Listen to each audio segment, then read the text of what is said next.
Welcome to your deep dive on trauma and resilience. We've got all this really fascinating research and personal stories all about the science behind trauma and how we can, kind of overcome these challenges. It's really a journey that takes us from the depths of vulnerability all the way to the heights of human potential. We're exploring not just, what breaks us, but what makes us unbreakable.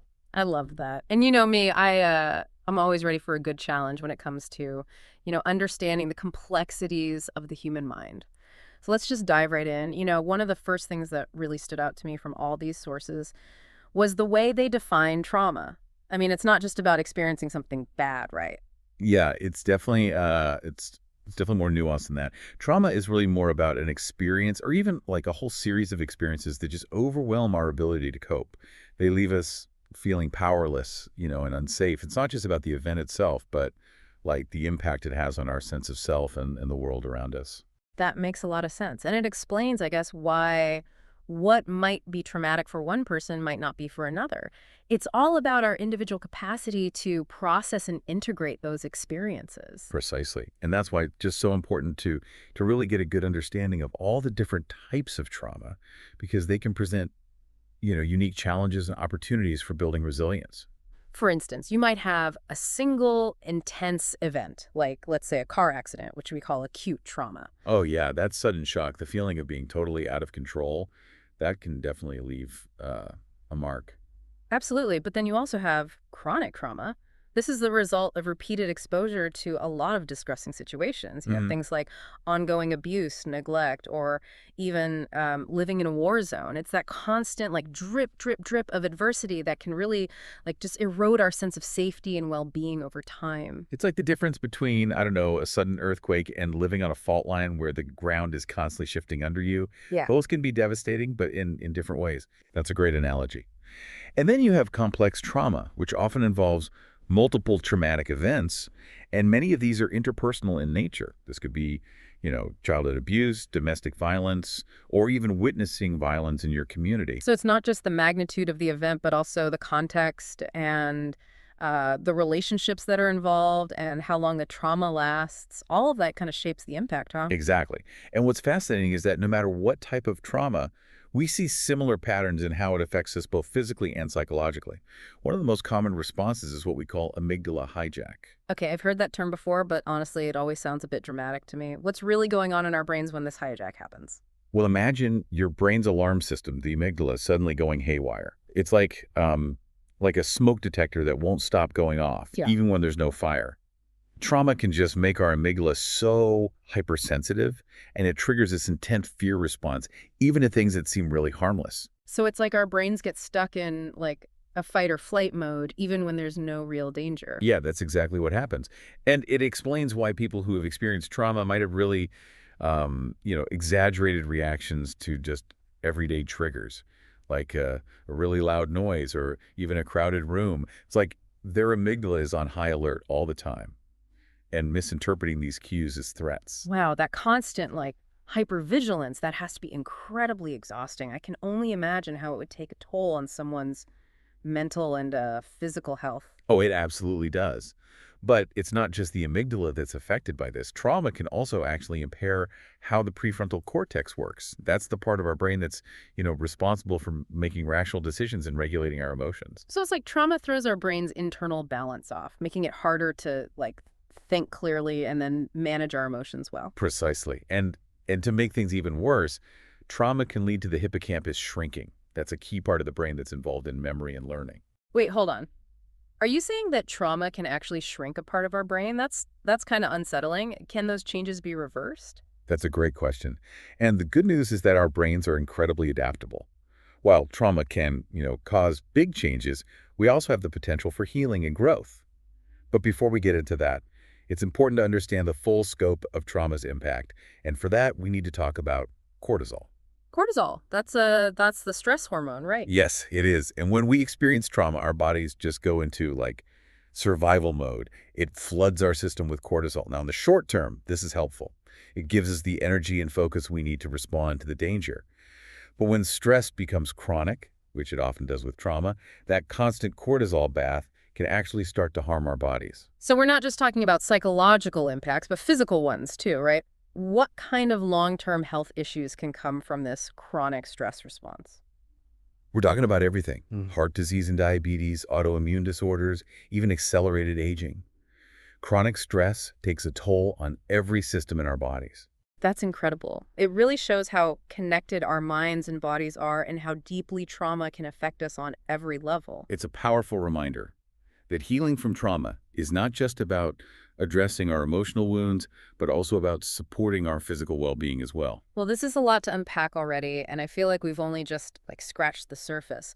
But before we get too overwhelmed by the science of it all, I want to shift gears a bit and talk about something that gives me, personally, a lot of hope post-traumatic growth. Can you tell us more about this idea that trauma can actually lead to positive changes? Absolutely. Post-traumatic growth, or PTG, is a fascinating phenomenon where individuals who have experienced significant trauma actually report positive psychological changes as a result of their struggles. But how is that even possible? How can something so painful lead to growth? It's not about minimizing the pain or pretending that trauma is like a good thing. It's about recognizing that even in the darkest times, we have the capacity to find meaning, to make sense of our experiences, and emerge stronger on the other side. So it's not about erasing the trauma, but integrating it into our life story in a way that allows us to, grow and evolve. Exactly. It's about finding the seeds of resilience inside ourselves and allowing them to kind of blossom even in the most unlikely circumstances. Yeah. Yeah, it's like, a phoenix rising from the ashes. Mm. Trauma can really shatter our old assumptions and force us to kind of rebuild ourselves in new ways that are often more resilient. That's a really powerful image. It makes me think about how like a diamond is formed, under all that intense pressure. So this post-traumatic growth, it's not about just bouncing back to where we were before. It's about becoming something even stronger. Exactly. Yeah. Research has actually shown that people who go through post-traumatic growth often develop like a deeper appreciation for life and stronger relationships and a renewed sense of purpose, not to mention increased personal strength. They often find all these hidden reserves of courage and compassion they never even knew they had. That's incredible. But I imagine not everyone who experiences trauma goes through this process of growth. What factors play into someone developing this post-traumatic growth? That's a question researchers are still exploring, but there are definitely some common threads we see. One important factor seems to be the ability to find meaning in the experience, to kind of create a narrative that helps make sense of what happened. So it's not just about what happens to us, but how we understand it, how we weave it into our own life story. Exactly. And this whole process of meaning making is really personal. It's about each person finding their own way to integrate that trauma into their story without letting it, define them. That makes sense. It's about acknowledging the impact of the trauma, but not letting it become our only identity. Our sources also talk about how important social support is in this whole post-traumatic growth thing. Can you talk more about that? Oh, definitely. Having a strong support system is so crucial for getting through any challenge, but especially when we're talking about trauma. That feeling of being loved and understood and validated by others can help buffer the negative effects of the trauma. It creates a sense of safety, which is super important for healing. So it's not just about our own inner strength, but the strength we get from our connections with other people. Absolutely. Feeling connected to others reminds us that we're not alone in our struggles and that we have people we can turn to, for support and guidance and encouragement. It helps us all tap into our collective resilience. That makes me think about the idea of collective trauma, which our sources mention a bit. It seems like, after events like natural disasters or pandemics, entire communities experience this shared sense of trauma. That's right. Collective trauma happens when a big group of people experience something deeply distressing, something that just shatters their shared sense of safety and well-being. And this can impact, whole communities, cultures, even entire nations. And in those situations, community support becomes even more important for healing and resilience, right? Absolutely. When we're talking about collective trauma, community support is like this powerful antidote to the isolation and despair that can come after these big events. It lets people share their experiences and find comfort in their shared grief, and it lets them draw strength from this sense of collective purpose. So it's like this web of interconnected resilience where individual and collective healing are all tied together.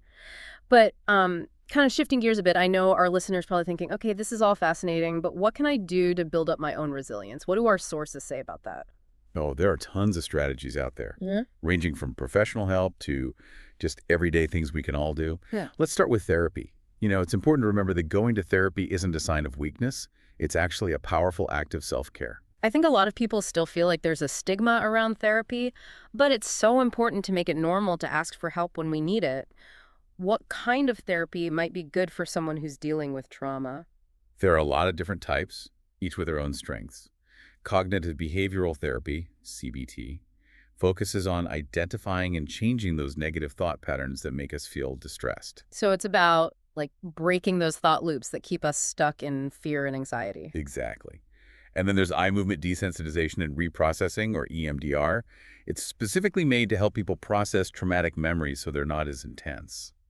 I've heard EMDR can be really helpful for PTSD. Is that true? Yeah, EMDR has shown a lot of promise in helping people process and integrate those traumatic experiences and taking away some of the power those memories have over them.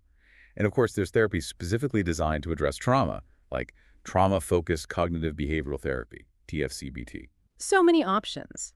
It's good to know there are so many different ways to heal. But what about things we can do ourselves in our daily lives to get more resilient? Are there simple things that can actually make a difference? Absolutely. One really powerful one is mindfulness. It's about learning to pay attention to the present moment without judging ourselves. And it's surprisingly simple. Even a few minutes of focused breathing every day can calm down the nervous system and help regulate that overactive amygdala we were talking about earlier. I've tried meditation, but I always end up like thinking about other stuff. What's the trick to doing mindfulness regularly, especially when life is so crazy? The trick is to be patient with yourself. Mindfulness is a practice, not about being perfect. It's about gently bringing your attention back to the present moment whenever it wanders off, without beating yourself up about it. Yeah. The more you do it, the easier it gets. So it's about being gently aware, not trying to have like a perfectly clear mind. Exactly. It's about finding a little bit of inner peace in the middle of all the craziness of life. And the benefits are more than just stress reduction.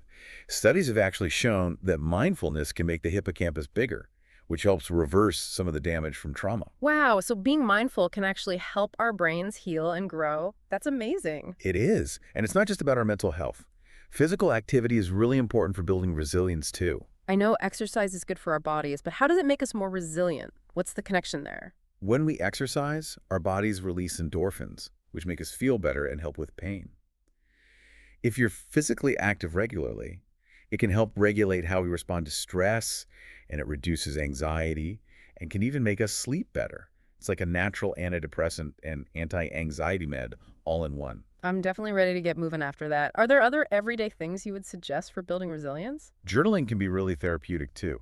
It gives you a safe space to process your emotions, to see things more clearly, and to track your progress. I love that idea. It's like having a conversation with yourself on paper where you don't have to judge yourself or hold back. Exactly. And you might be surprised at what you discover when you just let yourself write freely, without thinking too hard about it. Just let the words come out and see where they take you. Okay, so we've got mindfulness, physical activity, and journaling. What else should we add to our resilience toolkit? Oh, and let's not forget how important connection is. We humans are social creatures, and having a strong support system is so essential for dealing with tough times. Reach out to your friends, family, or think about joining a support group where you can connect with people who really get what you're going through. It's so easy to just shut ourselves off from other people when we're struggling, but you're reminding us that actually reaching out is a sign of strength, not weakness. Right. Being vulnerable isn't the opposite of being resilient. A lot of times it's how we get there. And speaking of being vulnerable, it's important to have ways to cope with tough emotions when they come up and feel overwhelming. What helps you stay grounded when you're feeling triggered or overwhelmed? That's a good question. For me, I find grounding techniques really help to bring me back to reality when my mind starts to go crazy. Do your clients find that helpful too? Oh, absolutely. Grounding techniques are like an anchor. They help us steady ourselves when we feel like we're in an emotional storm. Can you give us an example of one that our listeners could try, something easy? Sure. One that I recommend a lot is the 5-4-3-2-1 method. You just notice 5 things you can see, 4 things you can touch, 3 things you can hear, 2 things you can smell, and 1 thing you can taste. That sounds so simple. By really paying attention to our senses, we shift our focus away from all those upsetting thoughts and back to what's actually happening in the moment. Exactly. the quick and easy way to stop that anxiety or panic in its tracks. I love how practical that is. It's something anyone can do anywhere, anytime. How about other relaxation techniques? Are there any that you found especially helpful for calming the nervous system? Deep breathing is always a good one to start with. You can also try things like progressive muscle relaxation, where you tense and release different muscles in your body, Yeah. or even just listening to calming music or being out in nature. The important thing is to find what works best for you and do it regularly. It's about having a whole set of tools you can use when those tough emotions show up. I love that analogy of a toolkit. It's like we're building up our own personal set of resilience tools so we're ready for whatever life throws at us. But before we go on to the last part of our deep dive, I want to talk about something really important: trauma informed care. Our sources talk about how important it is to create environments that are safe and supportive and that recognize how common trauma is and how much it affects people. Can you talk about that a little? Of course, trauma-informed care is a way of approaching things that acknowledges how widespread trauma is and tries to create spaces that are sensitive to people who have experienced it. It's about changing our thinking from "what's wrong with you" to "what happened to you." That's a huge change in how we see things. It's about understanding behavior based on what someone's been through, not judging them. Exactly. And it's not just about how we treat each other, it's about creating whole systems and structures that are built on safety, trust, and giving people control. It's about realizing that trauma can happen to anyone and that healing is possible if you have the right support. What would a trauma-informed approach actually look like? It can look like a lot of different things, from how we design physical spaces to the words we use when we talk to each other. It's about making spaces that feel safe, both physically and emotionally, communicating clearly and consistently, giving people choices, and letting them have a say in their own healing. It sounds like it's about creating a culture of empathy and understanding and respect. Precisely. It's about acknowledging that everyone has a story, and trauma can be a part of that story without being the whole story. It sounds like trauma-informed care is really about building a more compassionate world, one where we, actually get each other's stories and recognize that shared humanity that connects us all. But before we finish up this deep dive, I want to go back to something you mentioned before, something that feels, I don't know, especially important right now: hope. Our sources really emphasize the importance of hope in healing, but I'm curious, how do we even find hope when we're dealing with the pain of trauma? Isn't it easier to just, I don't know, give in to despair? That's something a lot of people struggle with, and I totally understand wanting to just give up. But hope isn't about pretending the pain isn't there or acting like everything's fine. It's about recognizing that even when things are really dark, there's still this little spark of light inside us. That belief that healing is possible and that things can get better. So it's not about ignoring the darkness, but more about choosing to focus on that little spark, even when it's hard to see. Exactly. Hope is a choice we make. It's about believing in our own resilience and believing that we can change. And it's not about just passively waiting for things to get better. It's a force that drives us to take action, to make good choices, and to keep moving forward, even if it's just one small step at a time. It's like that saying, hope is not a strategy, but it's a powerful motivator. Yeah. It gives us the energy to keep going, even when we don't know what's going to happen next. But I imagine it can be really hard to find that hope when you've been hurt by trauma. What would you say to someone who's struggling to find that spark inside themselves? First of all, be kind to yourself. Healing takes time, and it's not a straight line. There are going to be good days and bad days, times when you take a step back and times when you make a breakthrough. It's okay to not feel okay, and it's okay to ask for help. Don't forget that you're not going through this alone. I love that reminder. It's so easy to be hard on ourselves and feel like we're failing if we're not always positive or making huge progress. It's really important to be kind to ourselves, especially when we're dealing with trauma. We should treat ourselves with the same compassion we would give a close friend who's going through something tough. That's a really nice way to think about it. It's about giving ourselves the same grace and understanding we would give to someone we care about. But besides self-compassion, are there any practical things someone can do to help themselves feel more hopeful when it's hard to find? One thing that can be really powerful is gratitude. Even when we're hurting and things are hard, there are always things to be grateful for, no matter how small they seem. Try to take a few minutes every day to think about the good things in your life, the people you love, the simple things that make you happy. I've heard that keeping a gratitude journal can really help you see things in a more positive way. Do you recommend that to your clients? Definitely. Just writing down what we're thankful for can help us focus less on what's wrong and more on what's good in our lives. It can help us see the beauty that's still there, even when things feel dark. And it reminds us that even when things are tough, life is still a gift. That's a great place to end, I think. We've covered so much in this deep dive. We've talked about the science behind trauma and resilience, looked at different ways to cope, and heard stories that show how much humans can heal and grow. But if there's one thing I hope you're taking away from this, it's this. You're not alone, you're stronger than you think, and you have the power to heal, to grow, and to live a meaningful life no matter what you've been through. I couldn't have said it better myself. Hmm. Remember, hope is always out there. Keep learning, keep exploring, and don't be afraid to ask for help when you need it. And most importantly, believe in yourself and your own ability to heal and change. And that wraps up our deep dive into trauma and resilience. Until next time, keep exploring, keep learning, and keep diving deep.